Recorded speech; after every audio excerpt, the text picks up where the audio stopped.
Bonjour à tous, j'espère que vous allez excellemment bien. Aujourd'hui, on se retrouve pour faire la présentation du Tour de la communauté de Valence. On va revenir un petit peu sur le parcours de cette édition 2025, du palmarès, de la liste de départ ou encore des favoris et du programme télé également pour toute la semaine. N'hésitez pas à vous abonner à la chaîne, à réagir dans les commentaires, à mettre un pouce bleu, à partager la vidéo sur les réseaux sociaux, notamment auprès de vos proches, si vous pensez que ça peut les intéresser. Dans les commentaires, n'hésitez pas à me dire qui sont vos favoris pour cette semaine de compétition. Si vous avez les moyens et que vous voulez soutenir mon travail, vous pouvez faire un super thanks. Vous pouvez également rajouter la petite cloche, comme ça vous êtes au courant des dernières vidéos qui viennent de sortir. Et puis si vous avez les moyens et que vous voulez soutenir mon travail, vous pouvez faire un super thanks et ça se passe dans les commentaires. Tour de la communauté de Valence. On a failli pas l'avoir cette épreuve, parce que c'est vrai que quand fin novembre, il y a eu les intempéries, je crois que c'était fin novembre, du côté de Valence, je me suis dit, ouf, ça sent pas bon. Ouais, ça sent pas bon pour la course. Alors c'est pas l'idée que j'ai eue en premier, hein, c'est pas le cyclisme, mais quand j'ai vu la moto annulée et ce genre de choses, ça, je me suis dit, bon bah là, vu comment les gens ont de la boue dans tous les sens, que bon, ça a été compliqué de nettoyer hein, quand même, on va pas se mentir, il y a peut-être encore des coins même où c'est pas nettoyé, je me suis dit, je vois pas l'intérêt de faire une course si c'est pour faire une course de 2 jours, ou si on fait une course mais que les spectateurs peuvent pas venir. Donc là, je pense que les conditions étaient réunies, mais c'est vrai que je me disais pas en novembre quand j'ai vu les intempéries du côté de Valence, tiens, on va avoir une course de cyclisme dans 3 ou 4 mois. Déjà on a la course, donc c'est déjà pas si mal, avec un parcours potable aussi. Parce que je me suis dit, bon, ils vont peut-être faire un parcours sur 3 jours. Non, il y aura 5 jours de course. Alors même si on a un contre-la-montre par équipe, je pense qu'il a été fait parce que sinon c'était compliqué d'avoir des étapes en ligne longues. Et puis que la dernière étape autour de Valence ne va faire qu'une centaine de kilomètres.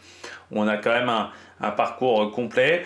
Alors c'est pour qui le Tour de la communauté de Valence? Eh ben, c'est plus vallonné que Bessèges. Donc normalement, c'est quand même plutôt fait pour des punchers qui veulent se tester. Parfois, certains ont fait déjà les courses à Palma-de-Majorque aussi. Hein, donc on enchaîne Palma-de-Majorque, Tour de la communauté de Valence. D'autres ont parfois pas encore démarré leur saison. Je pense notamment à Brandon McNulty. Et puis c'est une course où normalement, même si on peut avoir du vent, c'est quand même moins terrible qu'à Bessèges. Les conditions climatiques sont aussi moins difficiles. C'est vrai qu'à Bessèges, on a le vent, mais on a aussi les conditions, le froid, hein, il fait souvent pas très chaud du côté de Bessèges. Donc c'est vrai que des fois on se dit, ah Valence c'est un peu plus au sud, c'est au sud de l'Espagne. On va peut-être avoir des températures pas caniculaires, mais bon, 14-15 degrés, c'est quand même plus agréable que de faire du cyclisme sous 7-8 degrés de l'autre côté. Et puis, c'est plus fait pour les punchers, c'est plus vallonné. Du côté de Valence, je dirais que Bessèges, on est sur des côtes qui sont plus courtes à Bessèges. Et puis, ça permet de démarrer dans des conditions qui sont meilleures. Il y a aussi une question de points également. Le Tour de la communauté de Valence est une Pro Series, alors que Bessèges est une 2.1. Les Pro Series, on va dire que ce sont des courses de 2e division. Les 2.1, c'est plutôt 3e division. Donc en termes de points UCI, c'est pas le même rendement. Donc c'est pour ça que certaines équipes préfèrent aller à Valence qu'à Bessèges pour avoir un petit peu plus de points de ce côté-là. On regarde tout de suite le parcours de cette semaine de compétition du côté de Bessèges, du côté de Valence, pardon, je vais y arriver. On commence avec un contre-la-montre par équipe. 34 km entre Orihuela et Orihuela, à la plage d'Orihuela. On passera par San Miguel de Salines, ville qui est souvent traversée par le Tour de la communauté de Valence. Un contre-la-montre par équipe quand même de 34 km. Et puis c'est pas habituel, les contre-la-montre par équipe. Alors ça a préparé les équipes au Tour d'Espagne cette année, qui sera également avec un contre-la-montre par équipe qui arrivera en plus tard, ce contre-la-montre par équipe, parce qu'ils ont été aux limites de ce que peut proposer le règlement UCI du côté de la Vuelta.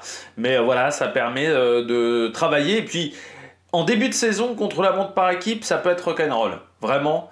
Donc ça peut être très très compliqué de ce côté-là.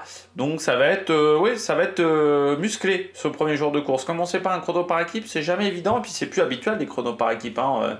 Donc là, il y a beaucoup de coureurs qui n'en ont peut-être pas fait l'an dernier ou depuis 2 ans. Donc il va falloir se remettre dans le bain là-dedans. Le lendemain, bah, c'est presque la journée la plus compliquée, enfin le final le plus compliqué entre Lanuccia et Benifato, le fond de Patergat, avec 3 côtes au programme, le col de Rat, 5 km 7 à 5,3 de moyenne, qui sera au kilomètre 124, c'est-à-dire à une quarantaine de kilomètres de l'arrivée. Et puis on enchaînera assez vite avec le Benimantel, 5 km 5 à 7% de moyenne avec des points bonification, des secondes de bonification au sommet.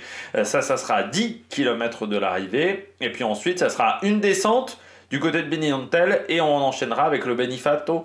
Le Benifato, 4 km 3 à 9,5 de moyenne, donc une grosse journée dès le lendemain. On pourrait avoir un classement général presque figé dès jeudi soir, avec très peu de modifications ensuite sur la suite de la semaine, du côté du classement. Et puis forcément on devra avoir du spectacle, parce que ceux qui auraient perdu du temps sur le contre-la-montre par équipe, il faudra qu'ils attendent, pas qu'ils attendent la dernière montée, il faudra peut-être partir un petit peu avant. Ensuite, eh bien, on aura encore une dernière journée très compliquée. Vendredi, entre Algezemi et Alpuente, on passera notamment à Cheste, pas très loin du circuit de moto, notamment avec l'Alto de Alcublas, le Peñas de Dios au programme, et puis El Remedio qui sera la côte majeure de la journée, 7 km 9 à 6,5 de moyenne. Et vous voyez qu'ensuite le El Remedio, eh bien ça ne sera pas fini, parce qu'il faudra encore grimper pour arriver du côté de Alpuente, où ça sera au sommet d'une petite bosse. Voilà, et il y aura encore peut-être 1 km de montée, 1 km 500 de montée pour finir. Bon, ça sera une bonne journée, avec en plus 181 km au programme, hein, donc ça ne sera pas une journée courte du côté de ce Tour de la Communauté de Valence. Et puis le lendemain, ça sera beaucoup plus plat entre Oropesar del Mar et Portel de Moreala. Normalement, une journée qui devrait se conclure par un sprint. Là encore, 182 km de prévu. Il y aura quand même 2 côtes de première catégorie, mais qui seront un peu loin de l'arrivée. Et même si ensuite on aura des routes en prise, hein, pas mal de routes en prise, le final est quand même plutôt descendant vers Portel de Moréa. Et puis la dernière étape qui sera autour de Valence, ben là une étape toute plate entre Alfafar et Valence, tout plat, pour 104 km seulement pour conclure cette semaine de compétition.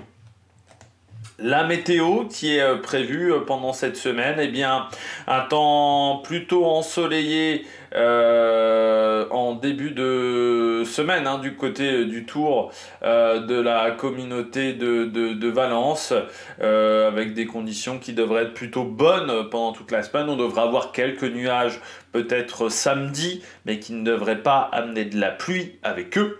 Et puis du côté des températures, on sera entre 15 et 17 degrés, donc un petit peu plus haut que du côté de Bessèges, hein, 3-4 degrés d'écart, on va dire, par rapport à Bessèges. Par contre, il faudra faire attention samedi. Certes, l'étape est plate, mais il y aura du vent du côté de la Communauté de Valence, avec parfois 35-40 km/h. Donc selon le positionnement, on vérifiera ça vendredi soir, notamment quand on fera le débrief de l'étape numéro 3, eh bien on pourrait avoir encore des écarts au général, avoir un coup de bordure qui chamboule un petit peu le top 10 du classement général de cette épreuve. On regarde le palmarès de cette course du côté du Tour de la Communauté de Valence.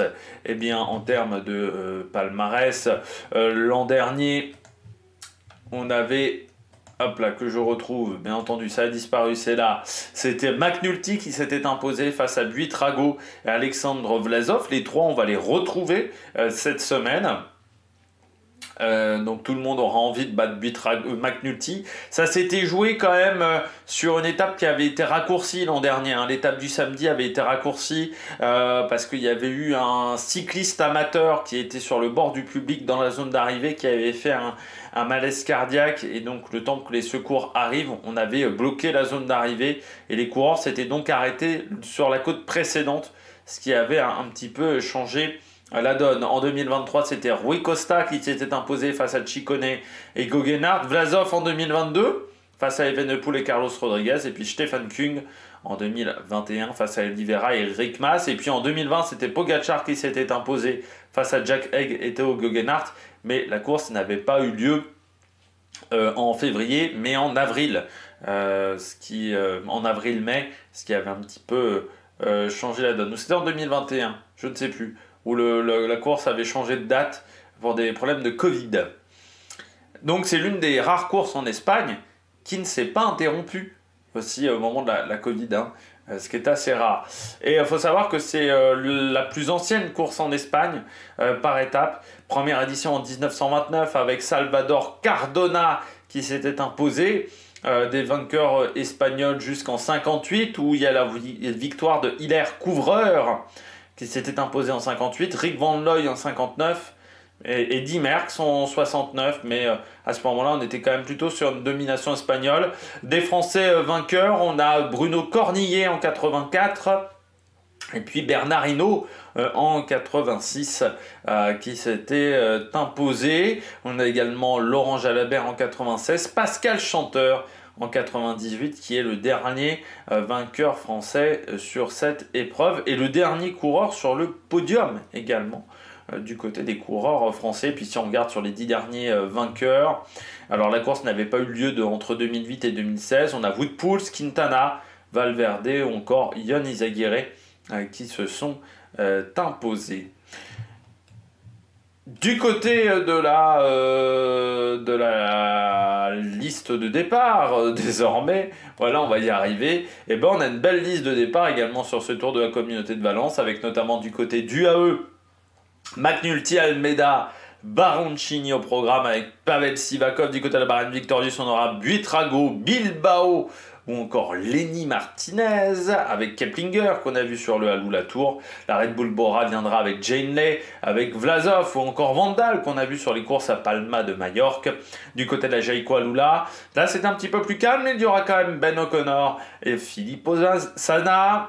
Du côté de la Movistar, on aura Pablo Castrillo, Cepeda également. Et Pelayo Sanchez. La Lidl Trek, elle vient avec avec Jonathan Milan, et Mathias Vachek notamment. Du côté d'Intermarché, eh bien, on vient avec Hub Hartz ou encore Louis Mentis. Et puis Gerben Tyson. Du côté de l'Alpecin, de Konin, qu'on aura Caden Gross au départ. On aura chez Ineos Arensman avec également Carlos Rodriguez ou encore Tobias Foss pour le contre-la-montre par équipe. La Polti Visit Malta, viendra avec Giovanni Lonardi et Davide Piganzoli. La VF Group Bardiani viendra avec Luca Covelli, avec Fiorelli ou encore Alessio Martinelli. Jeune coureur italien, la Euskadi Luscadi viendra avec Maton Dina, le Hongrois Juresti. On aura également jeune Ron Aguirre. Du côté de la Burgos, Clément Aleno sera au départ avec Okamika, notamment à Hugo de la Calais qu'on a vu. Du côté des courses à Palma de Majorque, Rohan Baou qui a rejoint la Cara Rural fera ses débuts dans cette formation espagnole avec Yuri Letao qu'on a vu impressionnant. Et puis Molnar et Tyler Style. Du côté de la carte Pharma, Ivan Sosa sera au départ avec Oriarte. Et puis la Q36.5 viendra avec Gianluca Brandbila ou encore Yannick Stamle et Milan Vader. Du côté de la Wagner Bazin, on vient avec Loïc Fliegen. Et puis avec Quentin Beza, il y aura Michel Lambrecht. Du côté de la Novo Nordisk, Mathias Kopecky sera au départ avec Ridolfo. Du côté de la Israël, on vient avec Blackmore, le vainqueur du Tour de l'Avenir, ou encore Alexei Lutsenko. Et puis il y aura également Ethan Vermeulen. Du côté de la Île Baléares, eh bien, on aura Arigno et José Maria Garcia. Project Ashton Racing vient avec Laurent Gervais et Hugo Scala Junior. Et puis du côté de la Petrolike, on vient avec Caicedo et également Cadenas qui avait fait un bon sprint du côté de Palma de Majorque. Il y aura également Andriy Ponomar, l'Ukrainien qu'on avait vu notamment du côté de la Arkea il y a encore quelques temps. C'était il y a 1 an et demi où il était chez Arkea. Je crois qu'il était passé à la Coratec également. Du côté de la stratégie, il va pas falloir rater le début de semaine. Forcément, mercredi, vendredi, de mercredi à vendredi, il va falloir être présent avec un chrono qui va forcément décanter un petit peu le classement général, mais on peut se refaire jeudi et vendredi. Même si on n'a pas forcément réussi un bon chrono par équipe, mais il ne faudra pas se rater sur ce début de semaine. Parce que c'est pas samedi où tu pourras te refaire la cerise, ni dimanche. Si tu es déjà à 3 minutes, ça sera trop tard. Donc c'est vraiment le début de semaine qui va énormément compter. On regarde tout de suite mes favoris. Je rappelle que nous sommes le 4 février, les 14h20. Donc la liste de départ peut connaître des modifications d'ici demain. Du côté du classement général, j'ai mis McNulty. Oui, vainqueur l'an dernier. Là, je trouve que c'est un parcours qui convient encore mieux à ses qualités, je dirais, de puncher, McNulty. Donc forcément, c'est un coureur qu'on va suivre. Buitrago. Là aussi, c'est un coureur que je vais suivre, Santiago Buitrago du côté de mes favoris. Parce que là aussi, on est sur un coureur qui a un bon punch, qui avait fini deuxième derrière McNulty, ça s'est tapé à joie grand chose l'an dernier, donc il faudra faire attention. Moi je tente également Lutsenko, parce qu'il a du punch, alors certes il n'a pas fait de bon début de saison depuis 2-3 ans, mais quand même, changement d'équipe Lutsenko, hein. C'est vrai que c'était un pur produit Astana et rejoint la Israël, peut-être qu'il aura une grande motivation. Et puis Pablo Castrillo du côté de la Movistar, là aussi il aura envie de bien faire, de montrer un petit peu ce qu'il sait faire d'Espagnol du côté de cette formation World Tour. Du côté des coureurs à suivre, je tente Caicedo. C'est vrai que il faut se méfier de ce coureur-là dans une équipe certes pas très connue, mais l'an dernier il arrivait encore à faire des bons résultats sur des courses en Amérique du Sud. Ivan Sosa, je pense qu'il aura envie de montrer, notamment la Movistar, qu'il aurait fallu le renouveler, et avec Carl Pharma, il y a de l'ambition et il sera leader. Et puis Arthur Harps, jeune coureur néerlandais, mais qui est très prometteur. Et puis Philippe Ozana, également, hein, parmi les coureurs à suivre. Du côté du sprint, il y a un archi favori, hein, Jonathan Milan, mais qui devra faire attention. On espère un Caden Gross peut-être plus performant que l'an dernier, notamment sur le Giro. Et puis je me méfierai également de l'état là-haut et d'Ethan Vermeulen, peut-être sur des étapes un peu plus compliquées. Quoique Milan, on rappelle, passe extrêmement bien les bosses, et que l'an dernier, il avait été bon déjà sur le Tour de la Communauté de Valence. Et puis les coureurs à suivre, Gerben Tyson, peut-être que ça sera un peu compliqué pour lui sur les étapes difficiles. Lonardi, Baroncini également, qui lui peut peut-être profiter d'étapes un peu plus compliquées pour tenter de jouer sa carte. Et puis Christensen, qui est un jeune coureur de la Jayco Alula, jeune coureur néerlandais, mais qui a déjà quelques résultats sur des courses intéressantes. Donc il faudra voir ce que ça peut donner avec un niveau un peu plus élevé que ce qu'il a connu jusqu'à maintenant. Du côté du programme télé, eh bien ça sera sur HBO Eurosport pendant toute la semaine, prise d'antenne vers 15h30, 15h45 pour le week-end, et puis une fin d'étape entre 16h30 et 17h. Pendant toute la semaine, c'est ce qui était prévu normalement sur le roadbook de la course. Et bien nous, on se retrouvera donc tous les soirs, peut-être vers 21h. On aura l'étoile de Bessèges un peu avant, vers 18h30, 19h, et puis vers 21h, le débrief cette semaine de ces différentes courses et de ces différentes étapes du côté du Tour de la Communauté de Valence. Allez, n'hésitez pas à vous abonner à la chaîne, à réagir dans les commentaires, à mettre un pouce bleu. Puis nous, on se retrouve pour de nouvelles aventures sur Amérique Production. Ciao, ciao!